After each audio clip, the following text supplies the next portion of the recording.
mukwano gwammwe muganda waffe Tamale mirundi eyatuulanga wentudde wano mirundi tabadde na buzibu ensi gyabaddemu yebaddemu obuzibu kino nkiddamu mirundi tabadde na buzibu ensi gyabaddemu yebaddemu obuzibu nze nali mpagira Dr. Kiza Besigye yenga wagira Museveni nenga situyombanga nako obulamu bwa mirundi bwakyuka nga bamaze mugoba mu State House. By the way mirundi ono abadde ayogera n'ebigambo ebitiisa nyina akadomola ka acid nyina ennyondo.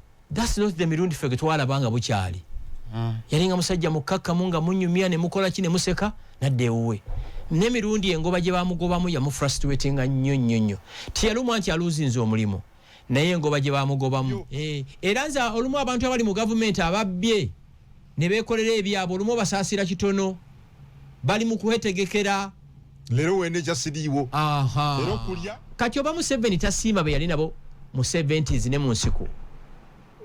Olwate mu basanze Kampala. Kati omugezi obuuka mangu. Nakola ebibyo. Mwami Gashumba okuva mu Council for Abavandimwe Sisemuka Uganda PLU atera abadde nfanfe wa Mwami Tamale Mugenzi atwegase ku mugwensonga for the first time.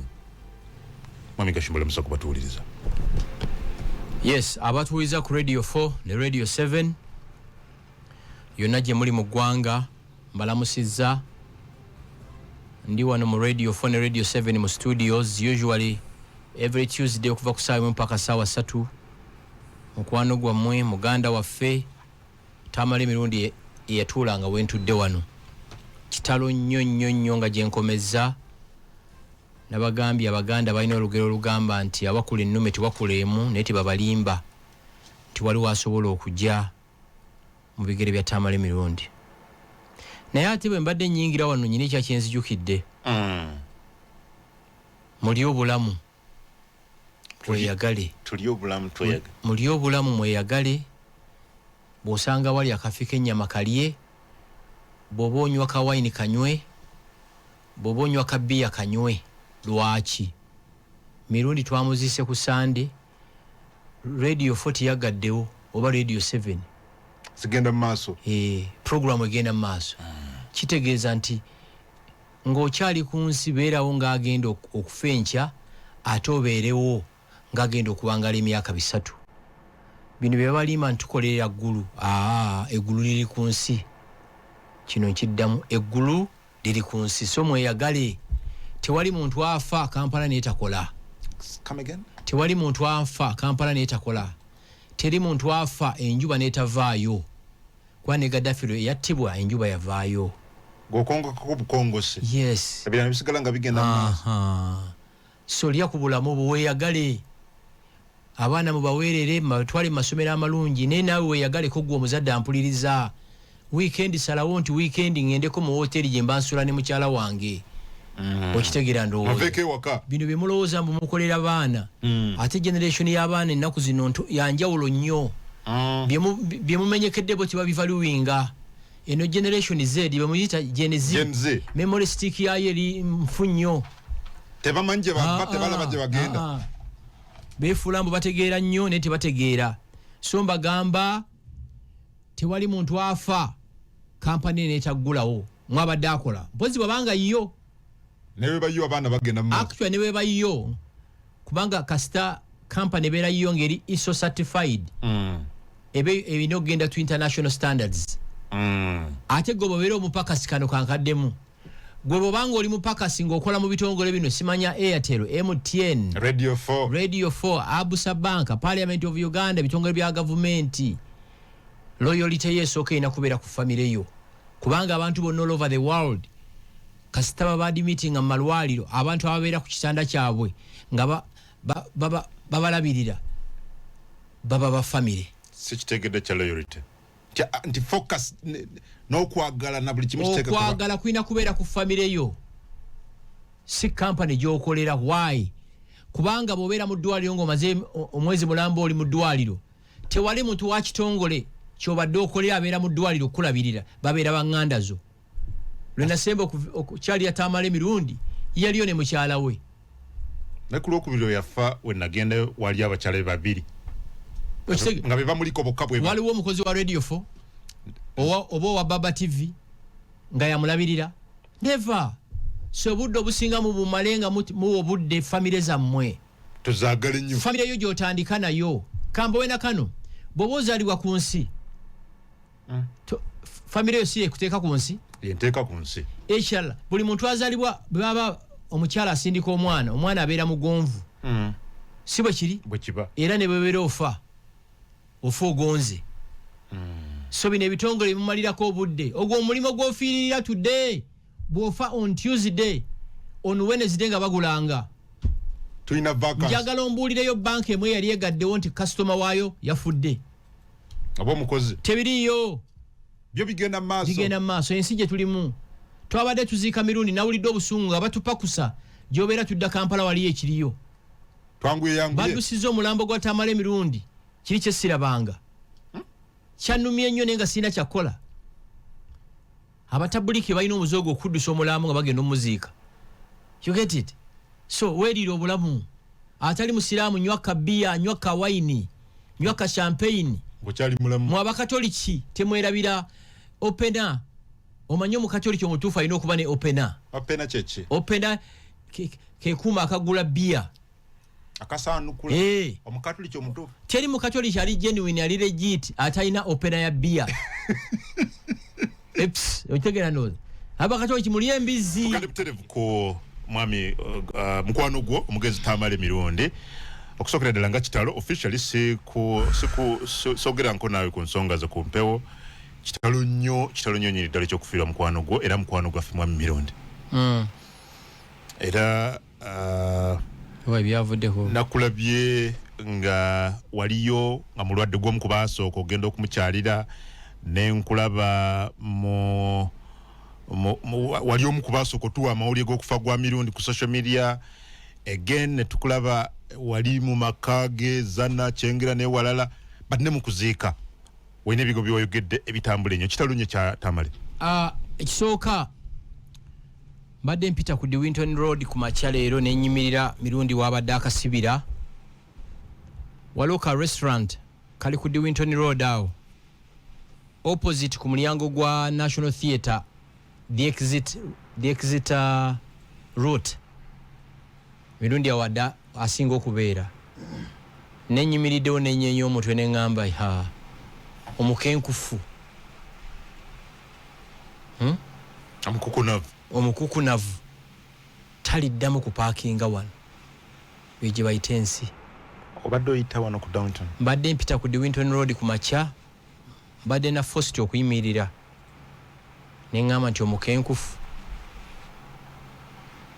omukukunavu mutabani wa Yowaana nemmole namatovu takyayinza kuyimirira wano mutye Allah mutye Katonda yekka kino nkyogera nnyo mwenna abampuliza ku Radio 4 ne Radio 7 emyaka 10 from today nze gwe muwuliza nammwe abampuliza tewali ajja kubeera ku nsi ekyo bwe tuli kimanya tulirwawo kulwanirira ebintu by'okunsi tojja kubeera ku nsi mwamigashomba ntya Katonda emyaka 10 from today tojja kubeera ku nsi kungu gwendi naye mu studio tajja kubaamu Samola tajja kubaamu n'omwana Josephine gwe tina naye tajja kubeeramu n'abatuwuliriza mwenna ku Radio 4 ne Radio 7 teri agenda kubeera ku nsi Mirundi yatusooseyo busoosi naye naffe tugenda tujja kuba twafa mu abasiraamu mulina bakayita atya kamalayika ako mu Katonda bwakawafayiro okunoonya bakayita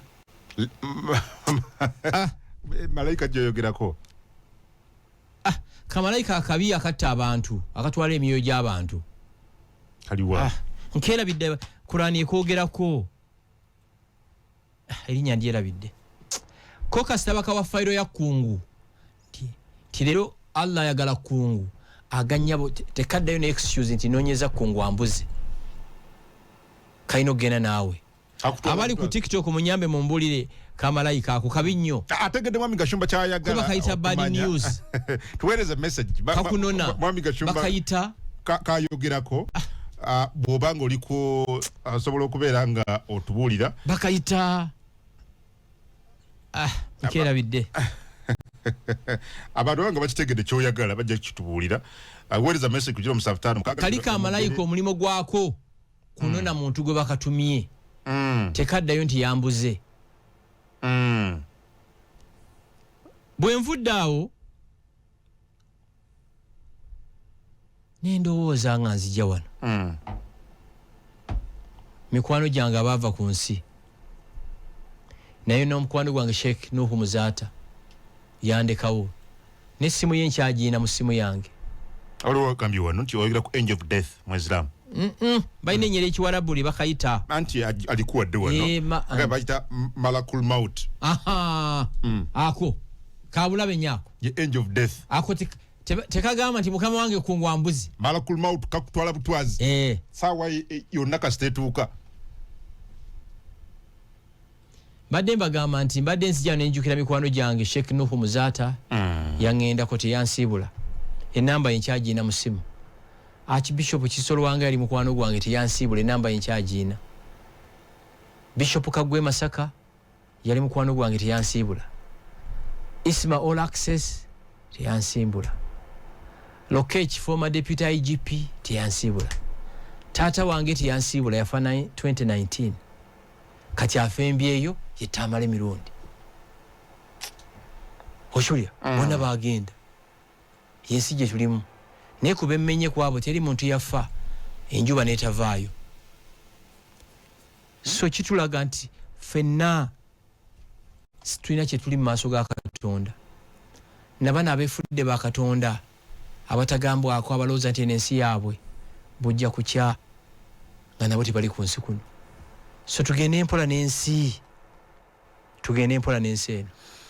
Tamale Mirundi yakatwegattako gwenga Mwami Gashumba omumanyi otya amawulire go gofuga funa otya. Ekisooka Mirundi namulambula mu ddwaliro nga mulwadde ekisubi naye ng'alabika azzaamu amaanyi ajja kuwona. Nava Kigali on Tuesday night ku ssaawa nga 4:05 nenkubira mutabani wa omugenzi Tamale Mirundi ayitibwa John akola ku parliament. Ne mubuuza muganda wange ali atya naŋŋamba nti embeera ye si nnungi era bamuzizaayo mu ICU nti nga n'omusaayi gumuvaamu mu nnyindo. Ne ŋŋamba munnange we nali ne mugamba nkubuulire sigenda kusuubirayo mawulire malungi. Waliwo akayita eddakiika nga 5 nankubira nti mukwano gwe afudde Mirundi naye nga Mirundi teyalagako sayini yonna nti agenda kufa. What I highly suspect nti Mirundi abadde musajja mugumu nnyo nga ne bw'aba ayina ekimuluma ayinza okisirikira. So ebyaddiriro bimanyi ensi yonna netugitegeeza kati twamuwummuzza ku Sande. Ekalagala kaliisizo. Tamale ki gwomanyi gwenga Mwami Gashumba era omutegeera banange abali ku TikTok abakomplaininga ku network eno si yange. Ebintu bya Uganda mubimanyi bwe bikola nga mubyebaza bwe batebikoze okiwulira. Simanyi lwaki network byakwegayirira mu mulembe guno nabagamba mu Uganda ekintu ekikola kiri kimu. Cafe Javaz kyekiri kyokka kimanyi ekikola. Mirundi mumanyidde ebbanga ddene. Mirundi yo namumanyanga ya 2000 era mu Africa omuntu bw'amala n'omuntu emyaka ekisoba mu 7 abeera musajja. So tumanyiganidde ebbanga ddene nawagira nnyo NRM eno. Teri muntu yabadde committed kubeera ku radio na TV nga Mirundi. Ekyo kyembadde mumanyiiko nga bw'alemera ku nsonga abeera agiremeddeko. Tasobola mmukyusa. Si kyangu. Ekirala ekikulu ennyo Mirundi ono ensi yonna nga teri muntu asobola kudifendinga President Museveni ne NRM yalinga Mirundi. Nzijjukira mu biseera by'e Kayunga awo nga Mirundi ye muntu yekka atambula ku street nga ayambadde ebintu bya yero n'enkofiira ya President Museveni. Tekyali kyangu. 009 tekyali kyangu. Yali ayagala nnyo President Museveni ne NRM.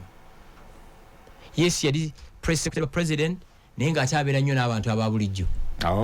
Nze nali mpagira Dr. Kiza Besigye ye nga wagira Museveni naye nga situyombanga nako. Ebyavaamu n'agwa mu State House.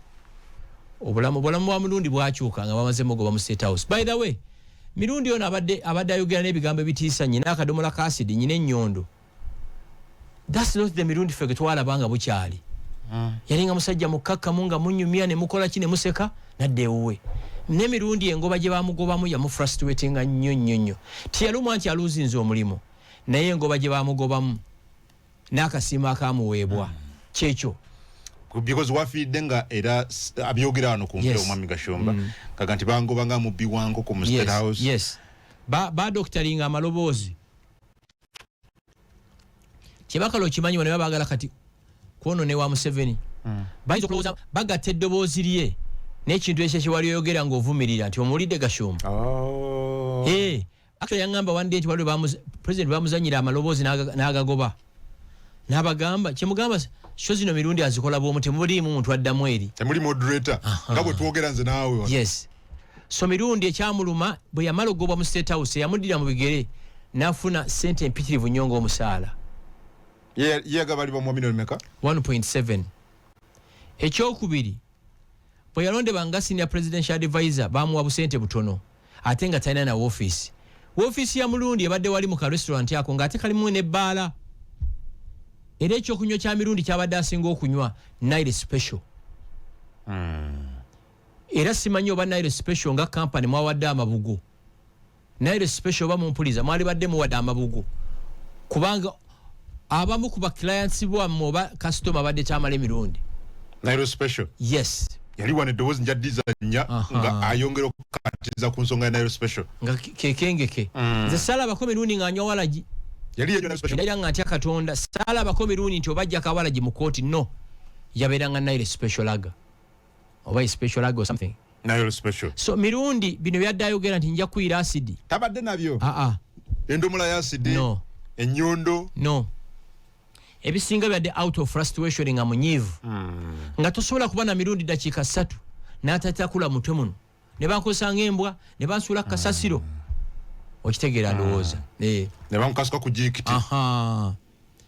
Embeera nga olumu etabuka olumu nakkubira simu muganda nga olinamu ku mafuta n'omuweereza ku bebera oyina olunaku lwenzijjukira olwamutawaanya ennyo nali ku Diwinton awo naye naŋŋamba n'aganziza wakasigayina ne tugenda molokai driver n'agistartinga ekyasalabako mirundi ng'avuga emmotoka saamulabako nange ebbanga lyemulabidde simulaba nko ng'avuga driver n'agistartinga ng'akalimi kalimu empty. Senior presidential advisor kolonzikaze naye tukyalinga ezo n'agenda so yafudde ng'ali very very bitter and disappointed. Nga yayogeddwako ebirungi mu Africa bwe biba njalo nnoonyeza oluyimba lwa Chameleone basiima ogenze gwe producer bwe tudda mu kalangulu kube basiima ogenze era waliwo ne gwenva mukwano gwange nva mutwalira leero bubi nnyo mugambye ne bwe mbanga nfudde toleetanga ekimuli mu kunziika beni kati yose mukwano gwo mbadde mutwalanga mukwano gwange ayina emikolo gy'ategeka buli mwaka abajega bonna abawadde awards bonna zetagimpanga ng'ate buli baaziwadde omuntu omwambiitinga omu yekka mu abo bwe yatandika ekintu kino nze bakisupportinga nga mubeererawo ye buli mwaka ayagala mpite ngende mu audience nkubire abalala engalo otuuleeyo okitege mugambye toddangamu n'onkubira ng'ombulya bya waadi byo muyige okusiima abantu nga bakyali balamu kungu muyige okusiima abantu nga bakyali balamu ne bwabeera mukyalawo ng'alina ekintu ekirungi kyakoze ddayo waka omu appreciating ne bwabeera maid ne bwaba shamba boy owulira abantu mubagulire kanyama balye enkoko bawuutemu kasupu kawayini bakanywe kabiya bakanywe okitegeera temulinda kungu nga amaze kuva ku nsi kuno mwogere bitazikawo nga we yaliwo yali tabiina tubadde tubeera n'emirundi ng'alaajana everyday nenalabye enzika yamuziikiddwa president yabaddeyo kubanga vice president yabadde mu bigere byaki bya president nze argument yange bwe yabadde lwaki mwagala okulaga mirundi laavu ng'abadde ku nsi ng'akokkolima kukulima kola ki byonna mubitegedde why nakikubuza luli ku radio ku Sanyuka singa ozeeyo awaka n'osanga enkota y'ettooke n'enkoko nga kuliko akapapula nga shamba boy eyali akola ewuwo akataddeko nti nze kwebaza gwe walayinga foundation yange mu Kampala owulira otya nze kyovola nze sibelievinga mu birthdays sibelievinga mu bino ebyekiyiga simanya Valentine's Day no nze lwendi ku nsi lwe celebrating, celebrate me now. Toyagala mchala ku celebrating ku Valentine. Lwaki je tulinda bwe situukayo. So tamale twako abakazi olumu lwaki abasajja situkola birthdays, twako abakazi tuwa socks n'amataayi ku birthdays affe. Anje bonga tebagala tubawe a holiday in Dubai, a holiday in Mauritius, in Cape Town, boat cruise boze bagala ateze ku birthday angulira akatayi ne socks. Abamu bambi atoba sasira olumu yenfuna yabwe naffe mutuwe ku birabo okitegeera kyekyo. So ebimuli ebyateereddwa ku Tamale nga afudde ne praises zonna nga takyabiwulira tebirina makulu. Ayina bye yasanyukidde, ayina bye yanyigidde. Kwa mirundi yaŋŋamba nga day in day out tinze bwenfanga saagala bubaka wa State House nga babulese okitegeera. Ne munange omuntu kasita malaafa aba agenze ate nekya family ye yabadde ni charge y'okumuziika kwe. Okitegeera ky'obola beera abamu balwanye ennyo ndeke kwogera mu kumuziika kwe. Waliwo abadde baagala okwogera ebiragiro badde byafulumye from above. Nini tukola enkola y'ekiyekera. Nalabyawo. Yeah, but also tell us about ebigo by'oyogedde awo kuziika wage nti olina olunaku lw'ojjukira ennyo Tereza akantu President Museveni bwe ya kugamba omutwalire mirundi. Asooka tereza akantu kano. Muyiga okusiima abantu nga bakyali balamu mbadde nkugamba badde bataddewo embeera orders from above. Gashumba talina kwogera. Toyina kwogera. Badde bamanyi nti nyina obbayisaamu mugita gaali. Era nawe nojja n'ogibayisaamu. Nabayisizaamu ntono.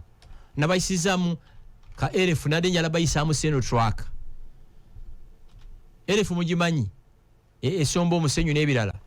Keka yeggali ye nabayisizaamu nadde njala bayisaamu seno track. Tani 10 ana. Badde bakiganye nsina kwogera. Kati balamu ngabo mumanyi enkola y'ekiyekera. Olwamuyise okuyita vice president ayogere eri eggwanga nanga tulumbe netulumba bagenze okujjukira nga shewedde okitegeera naye nga tebigabira dde njogera byonna bye bantu basiba boogera kyekyo. So twagala ku lunaku olwo wayogedde ng'ogamba bakungubazi president yakutuma mirundi kyali bwe kiti. Shortly before COVID omukulembeze w'eggwanga yampita mu State House mu nsonga eziri highly classified tuzita nsonga za kiyekera. Kubanga bwe mba nali naye nga meeting yali y'abantu babiri eba yaffe babiri. Kati meeting bwe yali eggwanga mugamba ne Mr. President omuntu asinga okwagala okudefendinga day in and day out embeera gy'alimu ŋŋambi lwaki tomuyamba naŋŋamba nti ani ne mugamba Tamale mirundi naŋŋamba nze baŋŋamba yagwa eddalu. Mirundi yali yakava era ekisubi mu ddwaliro. Ne mugamba baba okugwa eddalu kutegeeza ku defendinga day in and day out then eddalu lyanjawulo. Naŋŋamba osobola okumundeetera nti yensobola omuleeta. Nenzira awaka wayitawo I think 2 days. Nenfuna essimu okuva w'omuyambi w'omu omukyala gwe sijja kwogera wano. Naŋŋamba muzeeyi yaŋŋambye ayagala omuleetere mirundi. Ne mubuuza ddi nti enke the following day.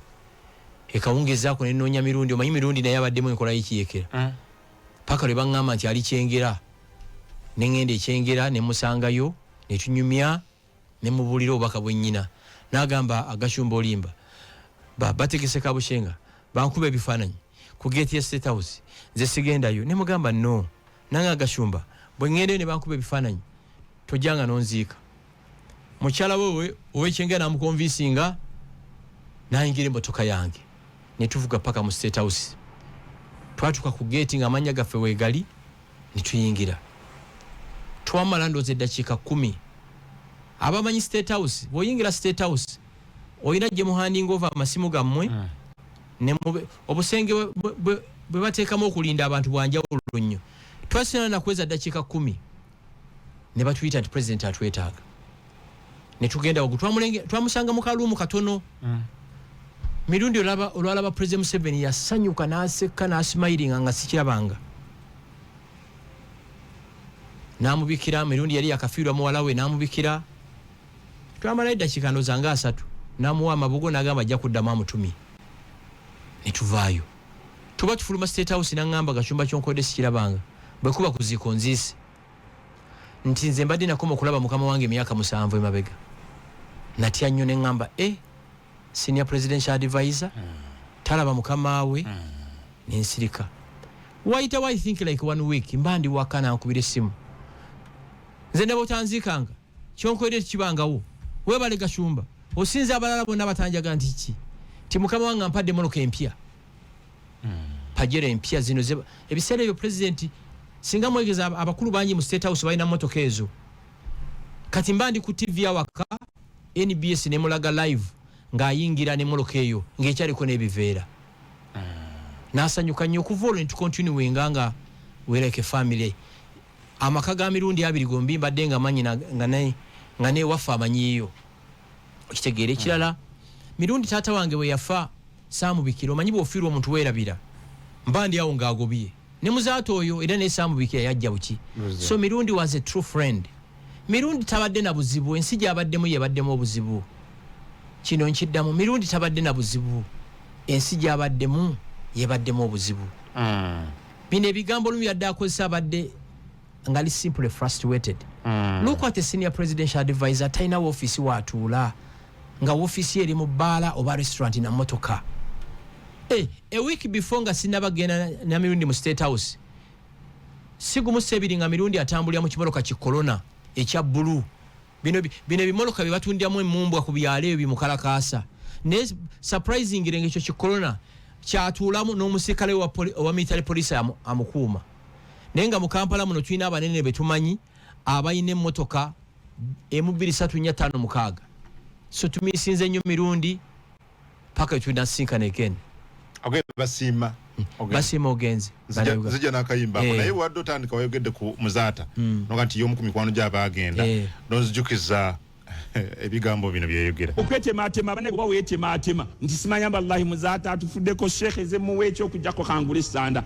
n'okka mu kiyembe nti ogenda kugula sanda ezange z'omusajja alina drop ejjudde n'amasuuka gange Canon king size the polyester 100% cotton is 100% nga mujjayo essuuka nga mugenda munzinga mu ssuuka zange omunene bamuziika munene size extra large nze kati size yange extra large tebanziika batyo naye ebintu nebigwana nga haji abaye mutuweerezeeyo essanja mutuleeteze ne baleeta ebisanja sanja ne babikutula ne babiteeka wano ku miti bataddeyo na miti gya misambya nte munteekangako emisambya mirundi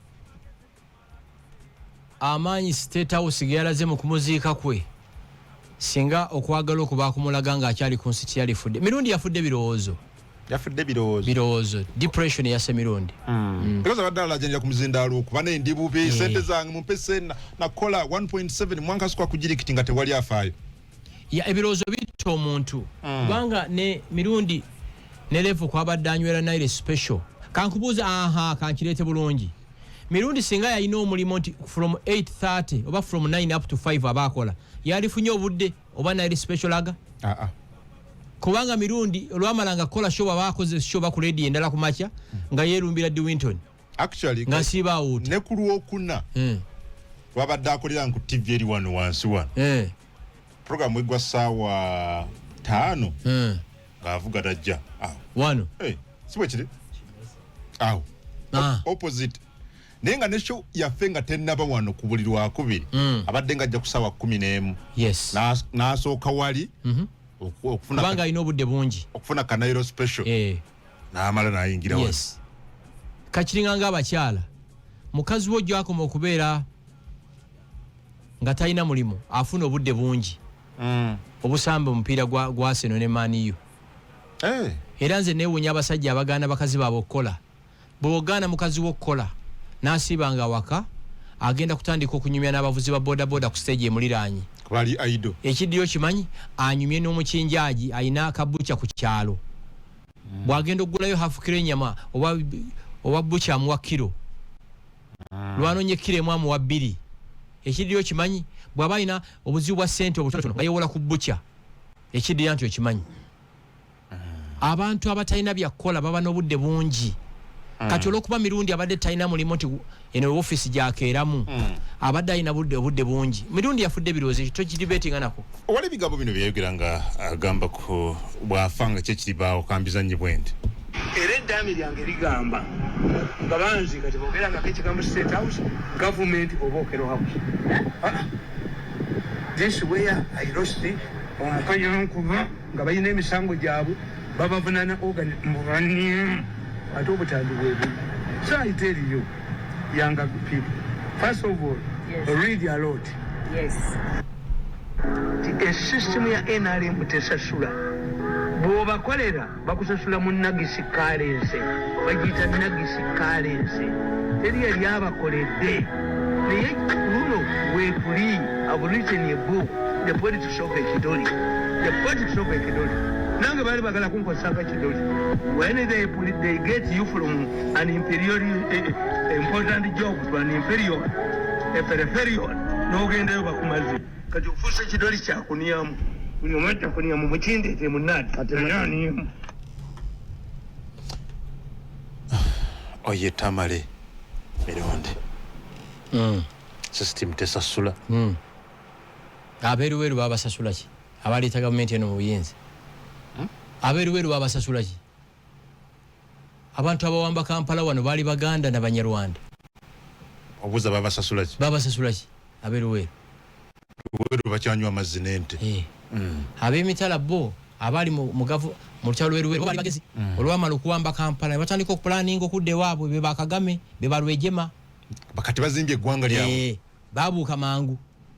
Era nabo babeera ku lwa wano singa nabo bali guleetinga bali happy nnyo basiima obuyambi obwabaweebwa nga bakyali wano naye bali happy gye bali. Kankubulya kana akantu we nayongedde okutiira President Museveni twabadde emitooma Deputy Speaker of Parliament. Yes, natidde nnyo kino kyantiisizza. Twabadde tudde mu tenti ennene erimu Speaker Anita Among, erimu Tayebwa Deputy Speaker, ng'erimu ne Amama Mbabazi former Prime Minister, ng'erimu ne Ruhakana Rugunda former Prime Minister, ate nga ba historical kubanga Amama be bamu abali ne Museveni kuba mu 70s, nga tulimu ne former Speaker Rebecca Kadaga. Nenga Saabalwanyi ali mu tenti yebwogu katenti ke kali akatono. Ffe tuli eno tuli mu General Happiness. Nga neebuuza lwaki lwaki Kadaga, Amama Mbabazi, Lugunda, Anita Among ne Tayibwa tebali mu katenti kali. Ye buli myaka 5 alina gwakozesa n'asuula. Kadaga ye spearheading okukyusa age limit sibe kiri? Behind the curtains Amama Mbabazi, yes, term limits. Oyogera ku 2017 wetwakyusizza tujja ku myaka it was Kadaga. Yali behind the curtains okukyusa term limits yali Amama Mbabazi. Ne kati Saabalwanyi ku mikolo atula mu katenti bwogu natya nnyo.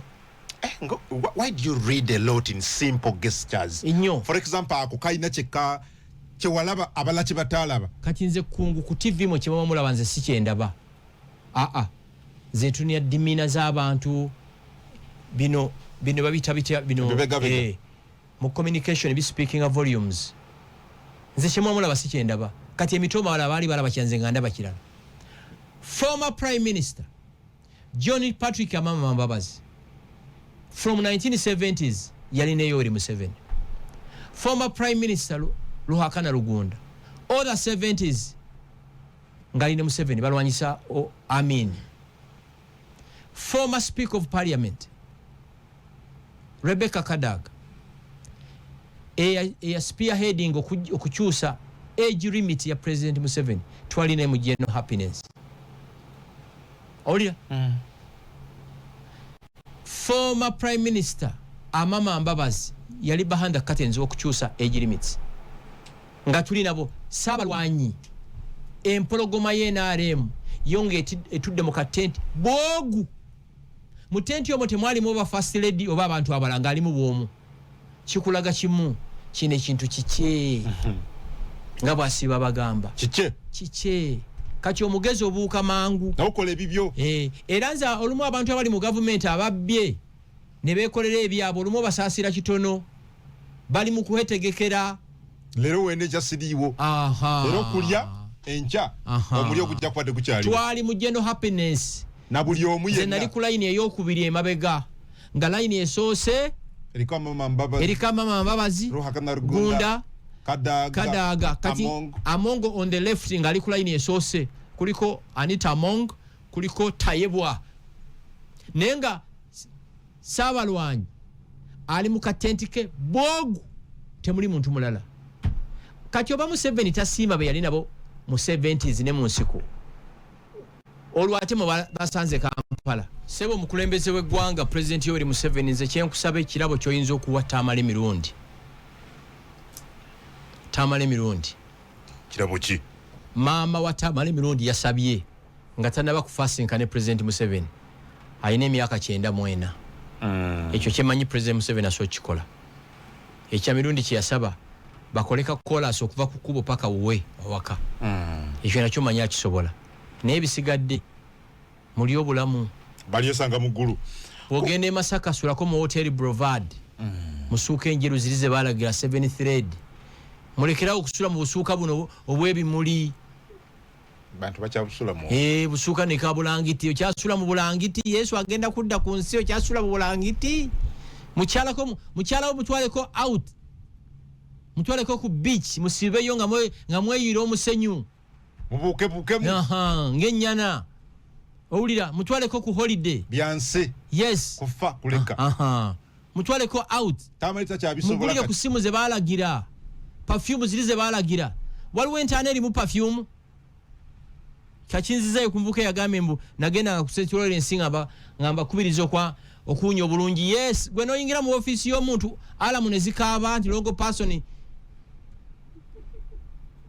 ng'olusu alamu nezikolaje nezikaba olw'olusu olw'omuntu ali mu nnyumba nga zitegeeza kiro kitegeeza omuntu longo person in the house ayingidde nti omuntu ayingidde ayina olusu olutakkirizibwa mu bantu omanyi omuntu waba n'olusu ebbanga ddene yatuuka n'alumanyira ng'alowooza kiryoke omuntu akuyitawo ng'alinganga asibye akabwa akaafa ku mugongo omuntu ayogera mu kamwa ng'oyinza okugamba yalidde ekyennyanja ekifu wrong person in the house yes bulungi nyala muzikaaba n'engoye mwambale engoye ze baalagira ontegeera ndowooza mwabakazi kankibagambe mwambale engoye ze baalagira noyambala animal print there is a reason lwaki Katonda yatonda kita ng'erina amabomboola abakazi tuyagala bambale animal print yizaki animal print Katonda yagiwa kita nengo waliwo n'omusota guno bagita batyoba waliwo abakazi benda abambala ebigoye ebifaanagana nga skin y'omusota ebyo sijja bbira banze Kasumba ontegeera ndowooza tayagala babyambale nojjamu engatto enswera ne zitandika okubiikira mu ngatto ekivundu ekyo azirowooza kabuyonjo ate si kabuyonjo ne kabuyonjo ze baalagira ogisomeramu n'akatabo akaswa akavaamu nga mwagala okulaba kabuyonjo ze baalagira entuufu mugende mu Amahoro Stadium mu Uganda muno kabuyonjo gye mmanyi osobola okusomeramu akatabo za Cafe Javaz actually nze wentegerera bwe ngenda mu ofiisi y'omuntu ne ngenda mu Luz lwentegerera bannannyini w'ofiisi eyo n'otasangayo kintu kya Vim mu Luz n'otasangayo air freshener n'otasangayo liquid ono wa Ditto gw'onaabisa mu ngalo ontegeera ndowooza ago ofiisi nze bintu bingi byenjajingirako abantu